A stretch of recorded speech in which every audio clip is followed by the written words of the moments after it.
တချို့ကျတော့အမတန်မှချမ်းသာကြတယ်ဘာဖြစ်လို့ဒီလိုဖြစ်ရတယ်လဲအနိကမိဖုရားမေးတဲ့မေခွန်းထဲမှာပါအဲ့ဒါကိုမြတ်စွာဘုရားကဘယ်လိုဖြေတော့ဆိုရင်ချမ်းသာတယ်ဆိုတာလည်းအကြောင်းပဲမဟုတ်ဘူးဆင်းရဲတယ်ဆိုတာလည်းအကြောင်းပဲမဟုတ်ဘူးတဲ့ဒါနကောင်းမှုနဲ့စိစိတ်ဥစ္စာအမြဲတမ်းဆက်သွယ်ပြီးတော့နေတယ်တချို့အထင်နဲ့ကိုယ်လုံးလဝိရိယနဲ့ကြိုးစားလို့ရတယ်လို့ထင်တာဟုတ်ပါတယ်ကြိုးစားလို့ရတာနဲ့ကံပေးလို့ရတာမတူဘူးတဲ့ကြိုးစားလို့ရတာကကြိုးစားလို့ရတာအတိုင်းအတာတစ်ခုပဲ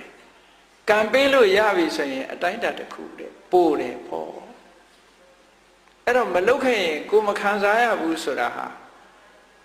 စတိလဝတ္ထုကိုကြည့်လို့ရှိရင်အမတန်မှထင်ရှားတယ်စတိလတထေးကြီးဟာအလုံးကြားဖို့ကြလိုက်မယ်အဲ့နောက်ဖေးမှာရွှေတောင်ကြီးပေါက်နေတယ်တခုသောဘဝမှာဖယားကိုစော်ကားပြီးပြောမိလို့ကတ္တဝမြတ်စွာဘုရားရဲ့စေတီတော်နဲ့ပတ်သက်ပြီးစော်ကားပြောမိလို့ပူဇော်ကြောဖို့ရအတွက်ရွှေအိုးကြီး၃လုံးလှုပ်တယ်ရွှေပန်းခိုင်ကြီးတွေလှုပ်တယ်လှုပ်တဲ့အခါမှာသားကြီးကိုခေါ်တယ်ကဲငါသားကြီးငါဒီရွှေပန်းခိုင်၃ခိုင်လှုပ်ရမယ်မင်းဝိုင်းလှုပ်စမ်းပါဆိုတော့ဟာအဖေစော်ကားတာအဖေပဲလှုပ်ကျုပ်နဲ့မဆိုင်ဘူးဆိုဝိုင်းမလှုပ်ဘူးတားလက်ခိုင်းတဲ့အခါကျတော့လေတားလက်ကလည်းဒါအဖေစော်ကားတာအဖေပါတီလှုပ်ကျွန်တော်မလှုပ်နိုင်ဘူးတားငယ်လေးခိုင်းတဲ့အခါကျတော့ဩအဖကိစ္စဆိုတာလှုပ်ရမှာပေါ့ဆိုပြီးတော့အတက်တရောသူကဝိုင်းလှုပ်ခဲ့တယ်အဲ့ဒီရွှေအိုးကြီးတွေလှုပ်ပြီးလှူခဲ့တဲ့ကုသိုလ်ကောင်းမှုကြောင့်ရွှေတော်ပေါက်တာအဲ့တော့ခုနကသားကြီးနှစ်ယောက်က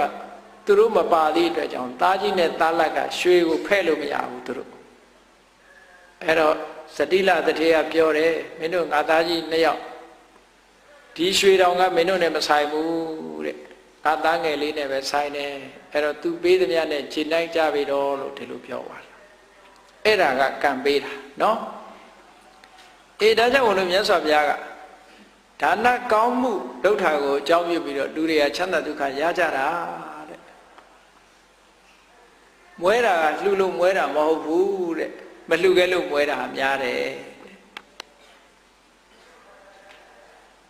အဲ့တော့မလှူခဲ့တဲ့ပုဂ္ဂိုလ်တွေက